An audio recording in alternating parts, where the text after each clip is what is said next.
Peraturan Menteri Pendidikan, Kebudayaan, Riset dan Teknologi Nomor 46 Tahun 2023 tentang pencegahan dan penanganan kekerasan di lingkungan satuan pendidikan atau disingkat Permendikbudristek PPKSP berlaku untuk semua warga satuan pendidikan, baik saat berada di dalam lingkungan satuan pendidikan maupun di luar lingkungan satuan pendidikan yang berkaitan dengan kegiatan satuan pendidikan. Permendikbudristek PPKSP mengatur definisi hingga ruang lingkup dari tindak kekerasan. Peraturan ini hadir untuk melindungi peserta didik, pendidik, dan tenaga kependidikan untuk dapat belajar dan bekerja dengan aman dan nyaman di lingkungan satuan pendidikan. Bentuk-bentuk kekerasan yang diatur di dalam Permendikbudristek PPKSP yaitu 1.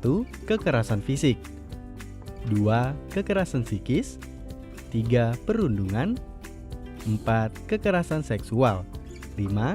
Diskriminasi dan intoleransi, 6. Peraturan yang mengandung kekerasan. Bentuk-bentuk kekerasan ini jika terjadi 1. Di dalam lingkungan satuan pendidikan, 2. Di luar lingkungan satuan pendidikan dalam konteks kegiatan satuan pendidikan, misalnya perkemahan siswa, studi banding, praktik kerja lapangan, magang, dan lain-lain. Dan 3. Dengan adanya perlibatan lebih dari satu satuan pendidikan, maka Tim Pencegahan dan Penanganan Kekerasan atau TPPK yang dibentuk satuan pendidikan atau satuan tugas yang dibentuk pemerintah provinsi atau kabupaten atau kota menangani kasus kekerasan untuk memberikan perlindungan bagi korban, memastikan pemulihan korban, serta memfasilitasi keberlanjutan pendidikan korban. Permendikbudristek PPKSP juga menegaskan upaya pencegahan dan penanganan kekerasan di lingkungan satuan pendidikan dilaksanakan dengan prinsip non-diskriminasi, kepentingan terbaik bagi anak, partisipasi anak, keadilan dan kesetaraan gender, kesetaraan hak dan aksesibilitas bagi penyandang disabilitas, akuntabilitas, kehati-hatian, dan keberlanjutan pendidikan. Kejelasan ruang lingkup dan adanya prinsip-prinsip tersebut di dalam Permendikbudristek PPKSP memberikan kejelasan bagi satuan pendidikan untuk mencegah dan menangani kekerasan di lingkungan satuan pendidikan.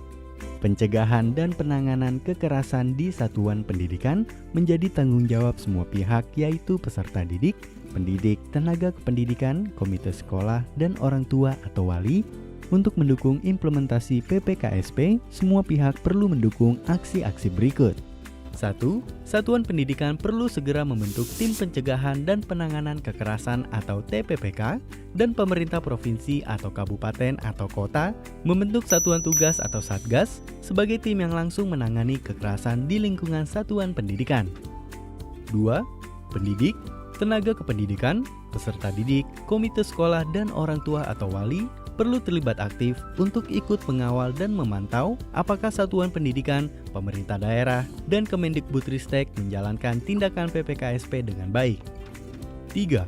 Pendidik, tenaga kependidikan, peserta didik, komite sekolah, dan orang tua atau wali dapat berpartisipasi dalam upaya PPKSP dengan turut serta mengkampanyekan dan melakukan sosialisasi terhadap PPKSP baik melalui media sosial maupun di lingkungan sekitar masing-masing. Mari gerak bersama menciptakan lingkungan pendidikan yang inklusif, berkebinekaan, dan aman bagi semua demi mewujudkan filosofi Merdeka Belajar.